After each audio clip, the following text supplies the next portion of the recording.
So, photography is important because, as I mentioned a while ago, it's a fundamental building block for other forms of media, whether it be videography or graphic design. So, it's important to understand it, but it's also important to understand where we came from, how it started, as well as the technological advances that have led to where we are in our current technology. So, the only reason that uh, photography technology has advanced to the point that it has is through the influence and through the advancements of certain influential people in history who have had a heavy passion for the field of photography to the point where they wanted to have an influence on future generations. So they understood that photography could be important in the future for various reasons, whether it be for historical reasons to capture historical events or just to capture history itself for future generations to enjoy. It is very important for us to understand um, how how advanced our photography is and how far it's come up to this point. Because in a world without cameras, without photography, we think of the large amount of things that we wouldn't have, the numerous things that we wouldn't have without photos. We wouldn't have family photographs. We wouldn't have any visual records of history. We would just have to work. We would just have to go off of say so or drawings or even just he said, she said. We wouldn't have any of this. So we would have no visual record of this, and it would be confusing. So, in a world like that, we would be missing out on a lot without the visual interaction between, whether it be visual recording or just visual recollection, family photographs and whatnot. The very first cameras that were created were just simple boxes that typically had a hole in the side. Cameras have shaped the world that we live in today. Look in any history book that you have or science book. Think of the number of photos that are in there, whether it be photos of historical events or photos of things in the medical field. The medical field is a huge area which photography has um, helped in leaps and bounds. As you can see here, the first camera was created by Aristotle, a Greek philosopher who discovered that light passing through a pinhole produced an inverted image on the opposite wall of a darkened room. So what they would do is they would have a darkened room, they would have a small hole in that room that would allow light to pass through. The light would pass through and be shown onto the wall upside down, and then a painter or a drawer would be inside of there drawing that out, which is what you can see here. What you can see here is the camera obscura. It is described by Giovanni Battista in his book Magia Naturalis, which was published in 1558. The camera obscura was a simple box, oftentimes could be moved around because of the way it was constructed, and it was usually as large as a room. Similar to the pinhole camera, which I showed earlier, it had a hole in one side and it allowed light to enter. The light would then be projected onto the wall, and then the painter would be inside capturing this image, whether it be drawing it or using chemicals to capture the image, which would then be taken out of the camera obscura itself. Here's another illustration. In 1839, Sir John Herschel started to call the started to he created the term photograph from the Greek words photos or photos for light and graphin which means to draw. And with this illustration, you can see the camera obscura has been developed to the point that it's a lot smaller now. With this previous illustration being a large room, it has now been condensed to a much smaller size. So you can already see that over time, the camera itself has been condensed to a much smaller size. In 1862, Joseph and I apologize if I butcher the name, but Joseph Nicephore Nicepce in 1826 used a camera obscura to burn a permanent image onto a pewter plate coated with chemicals. These images would often take several minutes to burn into the chemical plates, which made photographing people very, very difficult. And for a long time, there were no actual images of people in the photos that were taken with these camera obscuras. The photo that you see here is from a French painter 13 years after Nicepce's first image, and he was able to capture a street scene. You can't see any carriages on the street because they are moving so quickly and they were unable to get captured by the camera. But if you notice in the corner on the left side, there is a man stopping to get his shoes shined. And because he was standing there for so long, he was able to get recorded in this first photo of a human being, ultimately becoming the first person to ever be photographed. George Eastman, the way to remember him, he is an inventor and entrepreneur. You might recognize his name. He is the founder of Eastman Kodak, and he is the founder of the modern camera. Because of the innovations he brought forth, the camera found its way into millions of homes and was made a viable tool for many, especially in the medical, creative, and journalistic professions. He was successful as an inventor, and he had a large passion for the camera, which he reveals through this statement: "Light makes photography. Embrace it. Embrace light, admire it, love it, but above all, know light.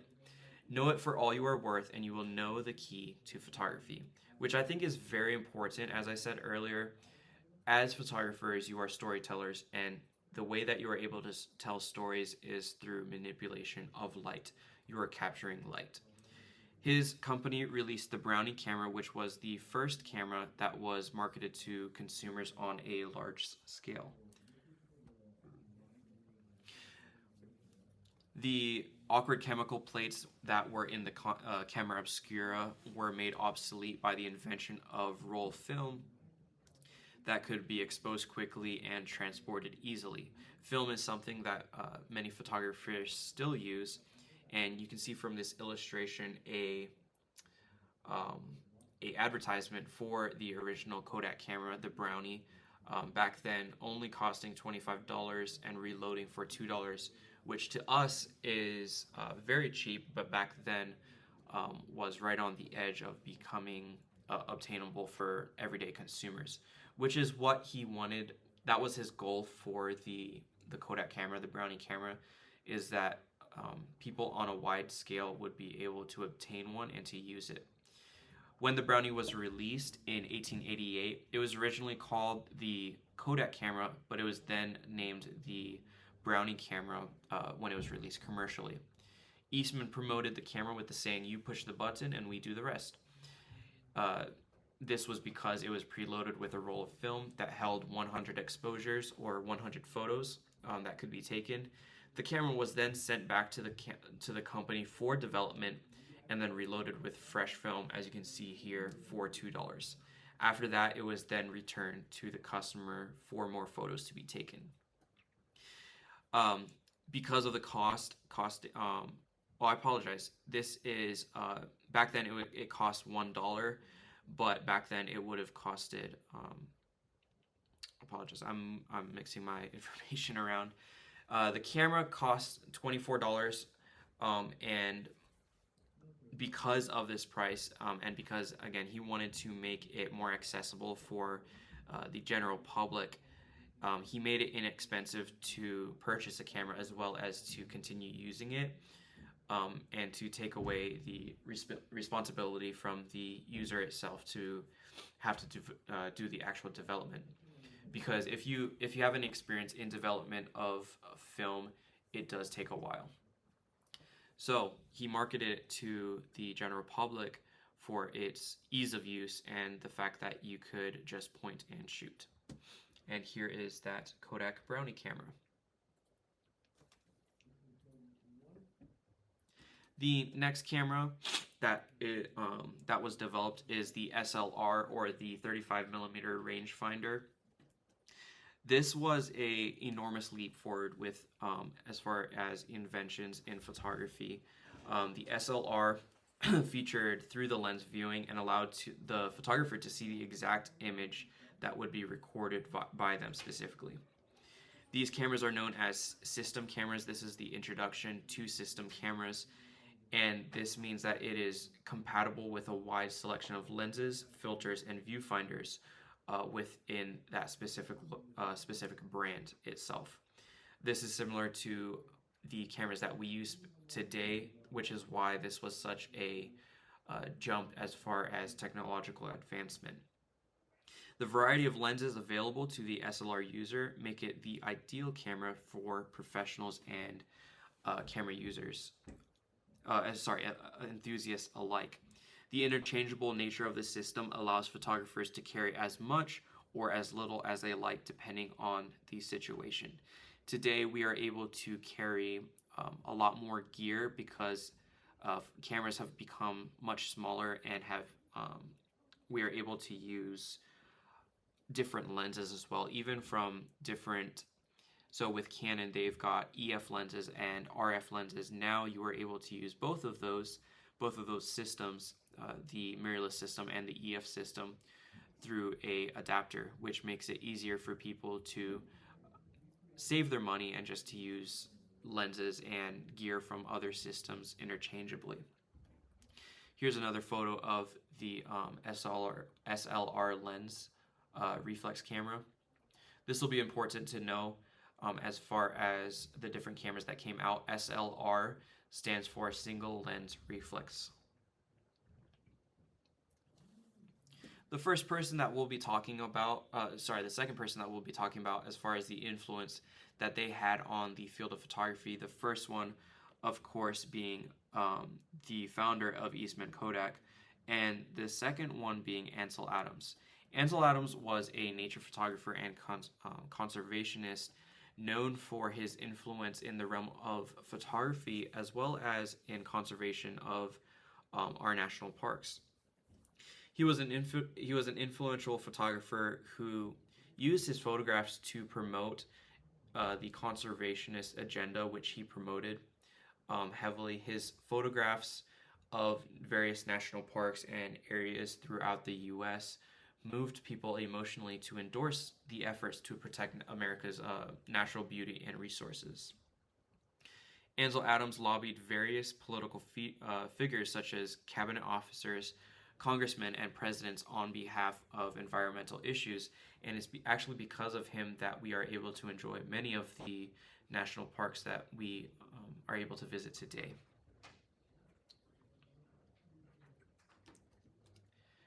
This photo here is the first digital camera.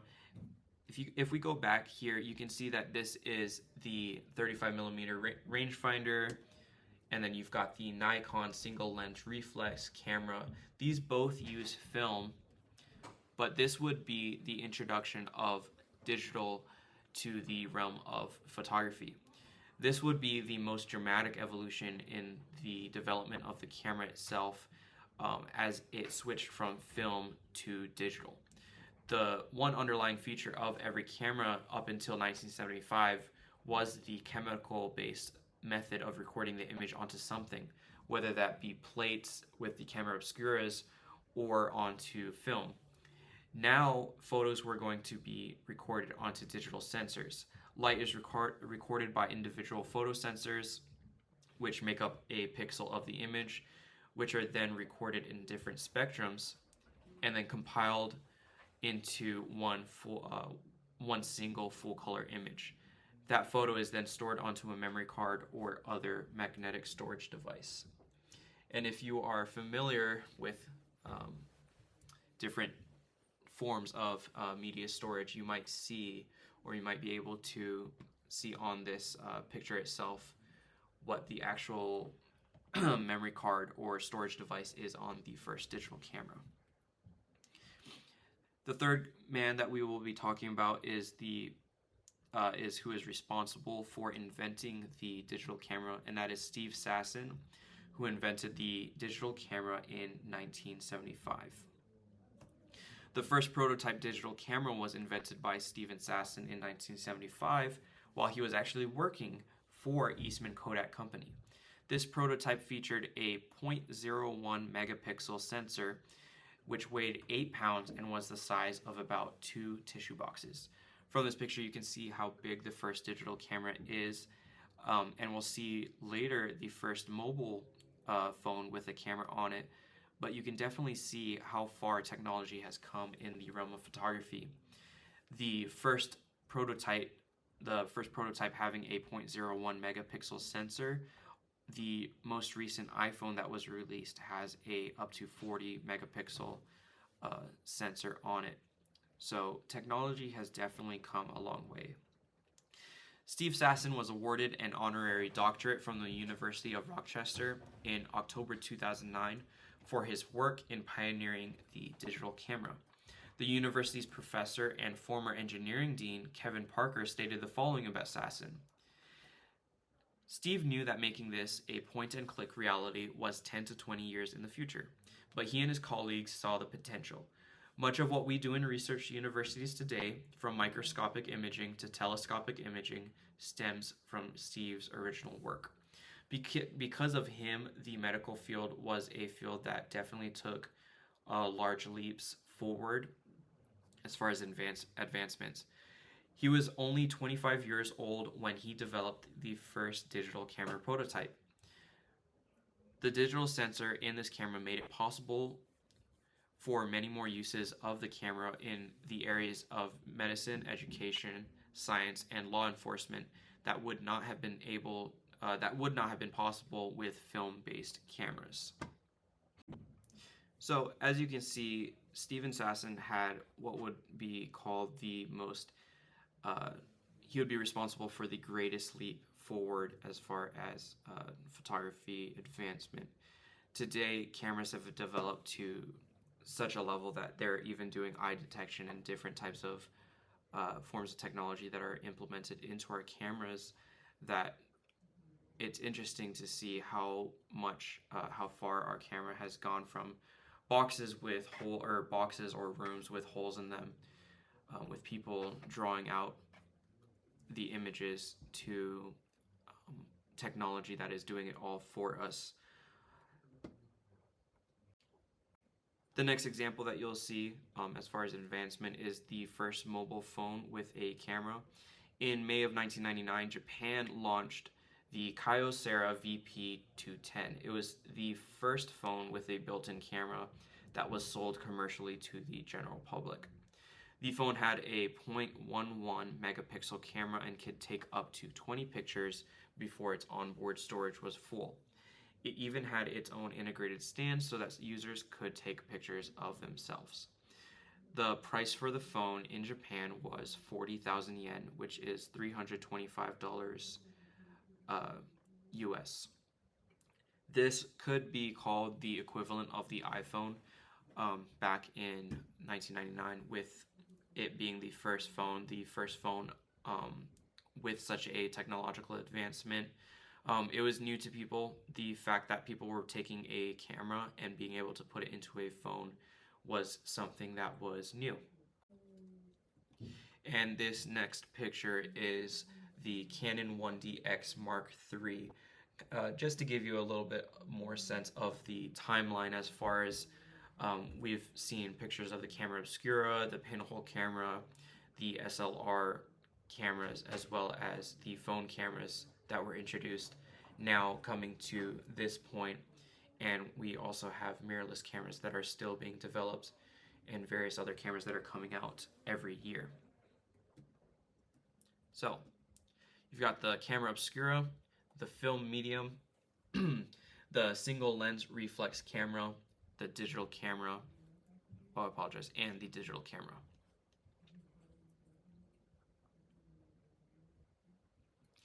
We also have the influential men of photography, men who had a passion for photography and the advancements that they pursued. George Eastman, who was responsible for founding Eastman Kodak and is known as the father of the modern camera. He's also responsible for inventing the Brownie camera, which was the first camera that was marketed to the general public as a point and shoot. Ansel Adams was a nature photographer and conservationist who is responsible for protecting many of the national parks that we are able to experience today through his photographs. And then Steve Sasson, who took the largest leap in the realm of photography as far as advancements to the point of creating the first digital camera. We can see three social effects that photography had on society itself. Society has been affected in many various ways through by the effect of the camera itself, and has found its way into every home, every workplace, and even every pocket. Pictures can be taken now from a mobile device and transmitted around the world in just seconds. Doctors are able to perform surgery from thousands of miles away by using a camera and equipped robotics, and military servicemen are able to fly unmanned drones in dangerous situations, all because of the camera. However, not all of the effects have been positive on our society. Identity thefts can capture financial information discreetly, and privacy has been reduced by the use of unnoticeable cameras with face recognition technology. The second social effect of photography is conservation of nature. Through the work of the Sierra Club and Ansel Adams, conservation in the 20th century won many battles, such as commissioning and protecting national parks. His photographs were taken before prominent men and influenced their decisions to preserve the natural wonders of the U.S. Take that as a lesson as well, that you never know what you do in your life. Can can affect future generations. You never know what kind of effect what kind of impact what you do, whether it be what you do for God in the ministry, or what you do in your passions or in your fields, how God can use those to impact the world around us, as we see from these three men. And then reduction of privacy, as we discussed earlier. Photography is responsible for preserving history. I apologize, I did these out of order. Preservation of knowledge would be the second one. I presented the reduction of privacy first. Photography is also responsible for preserving history of nations as well as individual families through history books as well as family photographs. Without photography, people would not know what their ancestors looked like, what life was like when they lived, or what the extent of the life struggles were. National history has been preserved too, with historical buildings, events, and people all recorded for the future. Because of the camera, vast amounts of knowledge has been preserved for future generations. And to expound on the elimination of privacy or reduction of privacy, cameras in society have declined in the realm of privacy. Because of cameras, privacy has declined. An image can be taken of a person, published to social media, and shared all around the world in just a few seconds, and often so discreetly that you would not have even noticed. Because of the discreet nature of cameras in modern mobile devices, there is a rise in identity and personal information theft today, as images can be taken in checkout lines of credit cards or other personal information. The resolution of phone cameras has advanced to such a point, as I said earlier, that you would be unable to discern you are able to discern small letters or numbers in images taken from a great distance away. This universal presence of cameras can negatively affect society. All right, and that is the end of our lecture over the history of photography itself. Don't forget that you will have the photo assignment due at the end of this week that will be needed to turn in by Sunday at 11:59. Don't forget as well that you do have that quiz, which needs to be taken just for attendance purposes, as well as to make sure that you have completed the requirements for this week. For the black and white photo, just to kind of give you a little bit of background as far as what I'm expecting for this. When it comes to a black and white photo, you want to look for things that show a lot of detail. And what do I mean by that? What I mean is that you want to look for things around you, whether it be nature or just in your everyday life, that show a large amount of detail.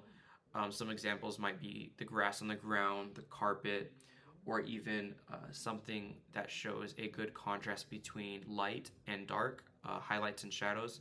Those are the things that you want to take a photo of, because when you take that photo, often in color is what I would recommend, and then you convert it into black and white, you are able to see all of those details just really shine.